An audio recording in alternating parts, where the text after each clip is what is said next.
достар, сіздермен бірге Vibe of Voyage. Бүгін біз сіздерге жатақханамызды көрсеткіміз келеді. Кеттік көреміз. Скубаның 4 жатақханасы бар. Және біз соның Ичиноя деген жатақханасында тұрамыз. Ичинояда шетелдік студенттер көп тұрады, және кәдімгі жапондық студенттер. Ичиноя жаңағы ең соңында салынған, ең жаңа жатақхана болып табылады. Және Қазақстаннан келген студенттердің көбісін Ичинояға орналастырады бірден. Міне мен төсегімді ауыстыруға барып жатырмын. Бізде жаңағыдай Скубада төсек жабдықтарын айына 3 рет ауыстыруға болады. Айдың басында 3 күн, айдың ортасында 3 күн, және соңында 3 күнді белгілеп қойған. Сол күндері келіп төсегіңді жаңағы жаңасына және тазасына ауыстырып алуға болады. Онымен қоса, ол жерден көрпелер, қыста суық болған кезде көрпе алуға болады. Жаңағыдай өте тиімді. Міне осылай жаңағы жаңа келген студенттер білмейді ғой, бірден сол үшін осындай белгілер қойып қойған. Мына жаққа жүріңіз деген. Міне келдік сол орынға.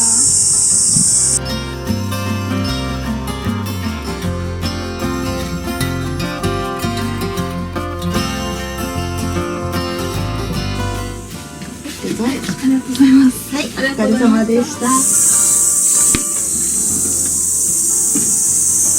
осылай ауыстырып аламыз төсекті. Енді тап-таза төсекте жатамыз.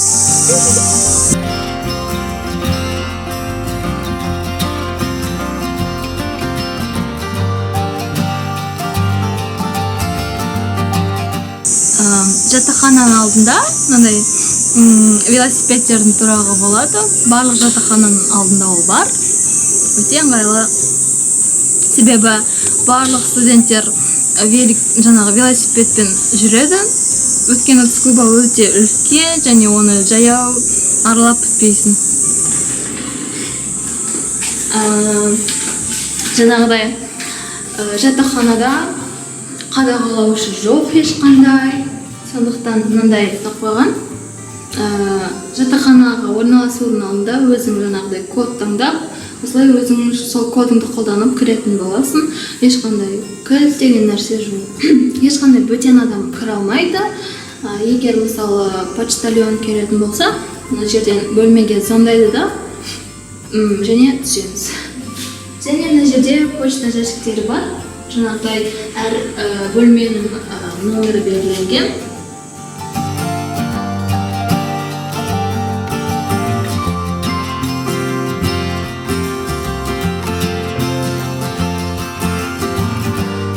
Мен бөлмем. Мына төсегім. Мына жерден терезеден әдемі көрініс көрінеді. Күшті дыбыстар, цикадалардың. Өте ыстық ауа райы. Бөлмеде ыстық, бірақ Құдайға шүкір кондиционер бар. Бөлмеңіз туралы ерекше айтқыңыз келетін нәрселер бар ма? Мысалы, артыңызда тұрған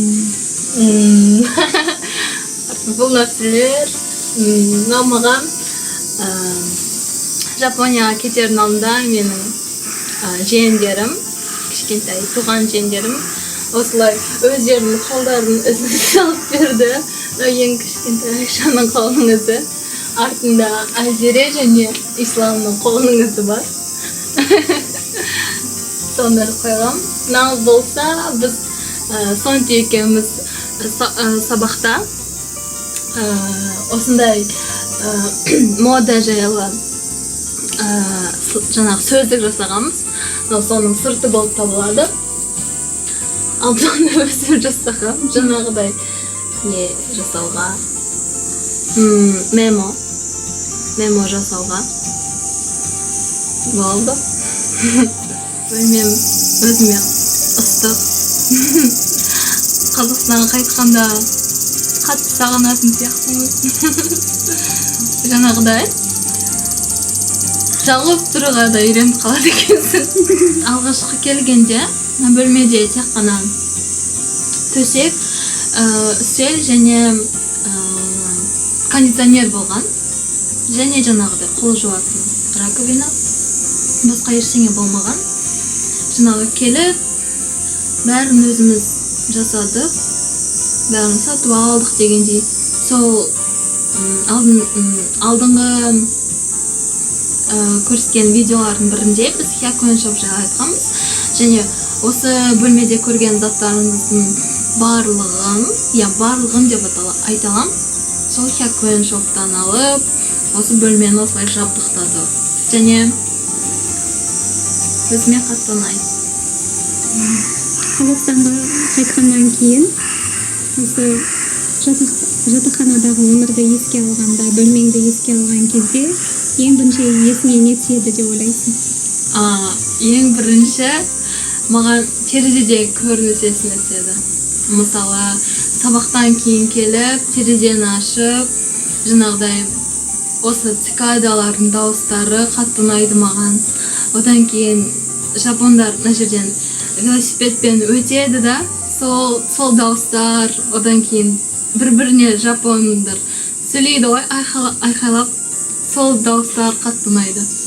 Жаңағыдай сол дауыстарды естісем, өзімді Жапонияда екенімді сеземін. Және сол дауыстарды қатты жақсы көремін.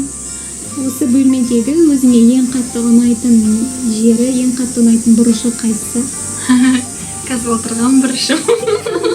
Төсек па? Білмеймін. Негізі барлық жері ұнайды деп ойлаймын. Себебі көп уақыт өткізесің бөлмеңде. Жаңағы бұл бөлмені жинаудың өзі де бір андай рахат. Бос уақытында бөлмеде не істегенді ұнатасың? Бос уақытта әртүрлі. Мысалы, көбінесе стөлде отырып бір нәрсе жазып отқанды жақсы көремін. Қазақстанға қайтатын уақытта жақындап қалды ғой. Иә. Осы бір жыл бойы тұрған, осы бөлмеңе айтар қандай сөздерің бар? Ол сөз жапонша сөз. Hontou ni osema ni narimashita. Қазақшаға аударса қалай болады? Қазақшаға аудару қиын өте, бірақ бір жыл бойы осы бөлме қамқор болдың ба? Қамқор болдың, саған жаңағыдай қалай айтылады? Бауыр бастым. Саған андай қарыздармын дегендей. Шынымен жаңағыдай ұмытылмас кезең болды. Жаңағыдай жақсы көрем бөлмемді, осы жатақхананың жаңағы тұрғындарын, жаңағы біздің жатақханада түрлі елдерден адамдар тұрады ғой. Бәрімен дос болып, бірге жаңағыдай асханада тамақ жасап жүрген кездерім есіме түседі. Жаңағы душқа барған кезде, душ күтудің өзі бір қызық.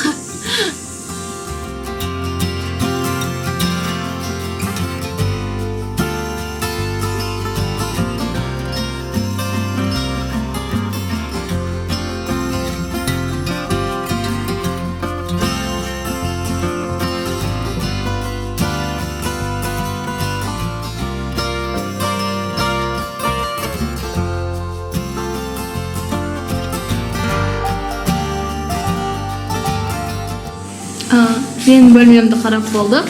Енді Сонтидің бөлмесін көруге барамыз.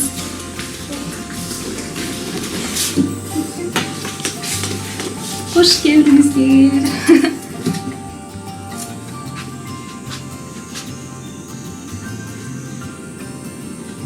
Сонти бөлмеңмен таныстырып жер. Менің бөлмем, бір жылға жуық уақыт тұрып жатқан бөлмем. Неге? Енді алғаш келген кезде осы бөлмеге бірінші екінші күндері үйрене алмай, ішінде жатқым келмей, өйткені жаңа үйде біз көп адам тұрамыз ғой, сосын бір өзім тұрғанға үйренбей, жалғызсырағаным бар. Бірақ сосын қыздармен 3-4 күндері жаңа дүкенге барып, Hyakuen Shop'қа барып, бүкіл заттарды алып орналастырғаннан кейін, жаңағы пердені іліп, киім ілгіштерді алып бәрін орналастырғаннан кейін бірте үйреніп кеттім. Енді қазір бауыр басқаным соншалық ертең қайтқан кезде қалай сағынатынымды ойласам жүрегім ауырады. Міне мынау төсегім, менің қатты жақсы көретін төсегі, жерде сабақ оқитын үстелім. Осы жерде сабақ оқимын, видео монтаждаймын арасында. Бірақ көбіне сабақты кітапханада оқығанды жақсы көремін. Мына жерде киім-кешектер мына жерде. Сосын мынау жуынатын жер. Бұл жерде ерекше жақсы көремін.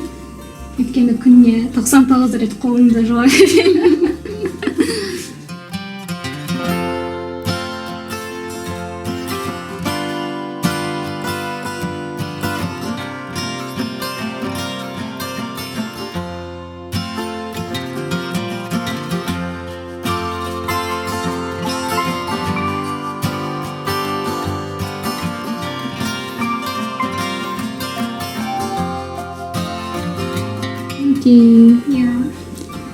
Бөлмеңде ең қатты ұнайтын жер қайсы? Бөлмемде ең қатты ұнайтын жер мынау. Үстел ма? Үстел ұнайды. Өйткені осы жерде отырып, арасында сабақ оқыған, кітап оқыған, сосын біздің арнамызға бірдеңелер жасаған, монтаждар жасаған қатты ұнайды. Онымен қоса мына орындық та өте ыңғайлы. Осылай айналып отырып, ойланып арасында жұмысын істей бересің. Санға қайтқанда осы бөлмеңдегі жаңағы ең сағынатын нәрсе деген бар ма? Ең сағынатын нәрсе жалпы бөлмемнің аурасы жалпы өзін түгелдей сағынамын деп ойлаймын. Және ең бастысы осы бөлмеде болған нәрселер, осы бөлмемен байланысты оқиғаларды сағынамын. Ең бірінші бөлмеңе айтар сөзің бар болса? Бөлмеме ең біріншіден рахмет айтамын. Осы бір жыл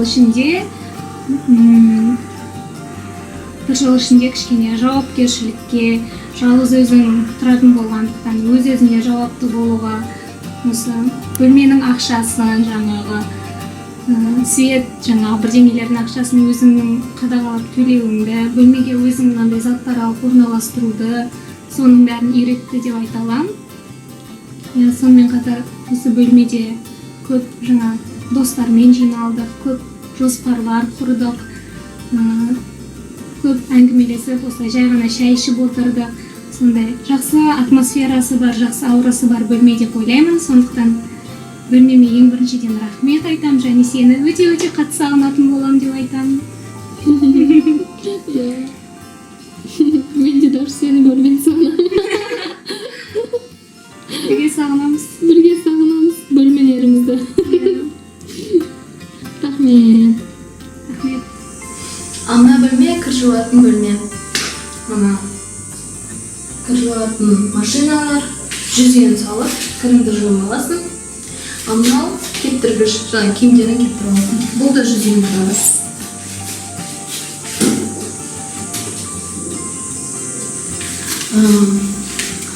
Мынау нәрсе радиооповещение. Жаңағыдай мына жақта центрден түрлі нелер келеді, хабарландырулар. Мысалы мына күні осындай құжаттар керек, немесе осы күні осындай нәрсе болады, соған қатысыңыздар деген сияқты. Жаңағыдай тайфун болса, жер сілкінісі болса дегендей, көбінесе тайфун жайлы болады. Жаңағы шықпаңыздар деген сияқты хабарландырулар осы арқылы келіп тұрады.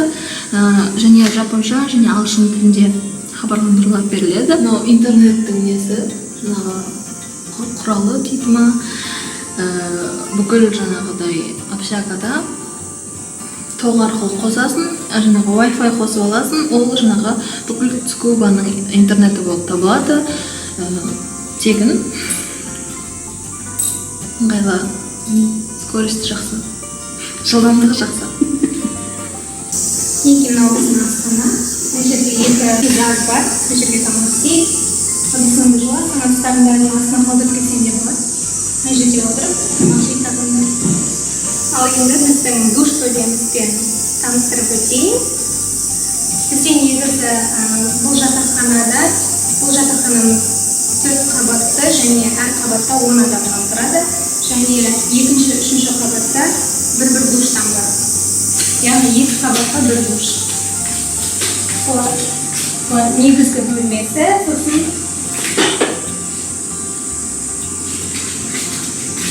Сосын душтың өзі.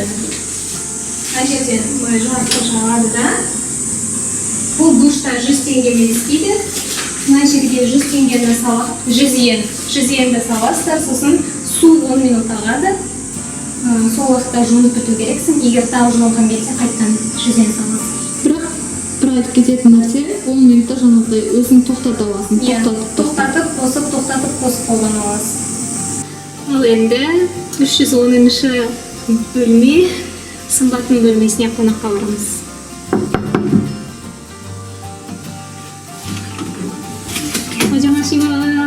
Дозо. Қалайсың? Жақсы, өздерің қалайсыңдар? Ал енді өзіңнің бөлмеңмен таныстырып өтсең. Бөлмемен? Танысыңдар, менің бөлмем жасыл түсті. Иә, жасыл түс жақсы көремін, әр жерде жасыл. Төсегім, шторым. Менің партам, менің қағаздарым, киімім, косметика тұратын жағым.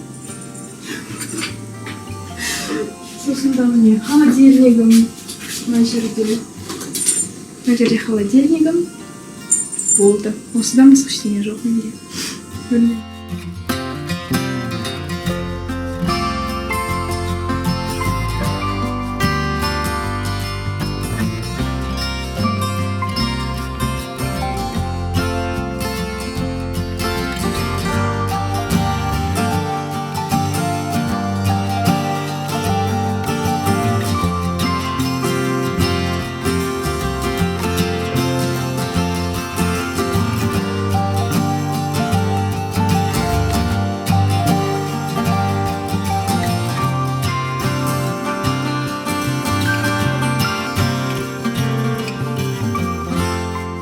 Сымбат.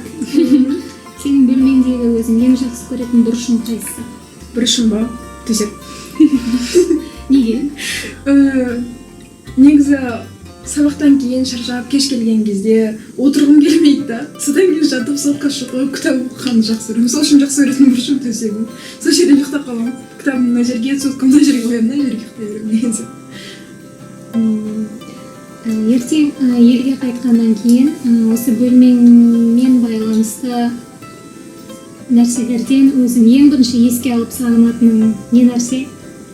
Еске алып сағынатыным таңертең оянған кезде көретін осы жасыл штор мен арттағы пейзаж. Сағынатыным сол. Бөлмеңмен байланысты қандай ерекше естеліктер бар? Бөлмемен байланысты Қызықты оқиғалар ма? Қызықты оқиғалар көп. Мысалы, қыста қыздармен осы жерге келіп шай ішкеніміз, немесе Айчан еркелеп келіп массаж жасататын кездері. Сосын туғанның кезде отырып, мына жердің бәрі шашылып жатқан кезде отырып шай ішкеніміз. Сол негізі шай ішумен байланысты шығар. Кездердің бәрі.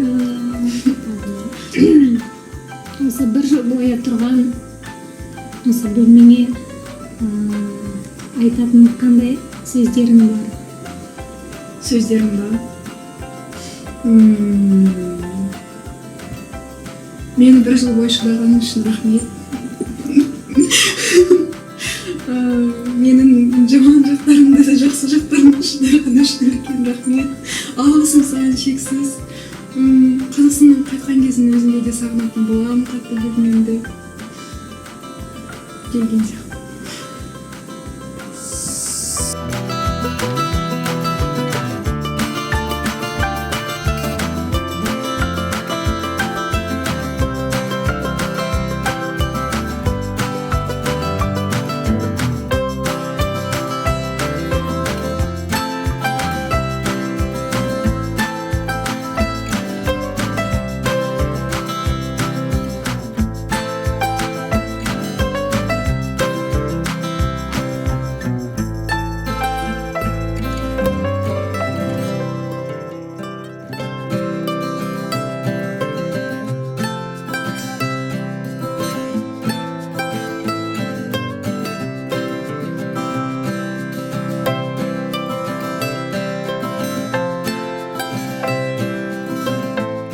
туратыныңыз жериңиз болсо.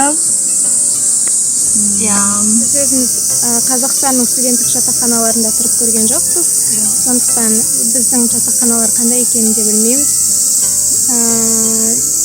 Егер де сіздер жатақханада тұратын болсаңыздар, сол сіздердікімен қандай айырмашылықтар, қандай ұқсастықтары бар, сонда жазып кетсеңіздер болады. Бізге өте қызықты болады. Сіздермен бірге болған Vibe of Voyage. Келесі видеоларда көріскенше.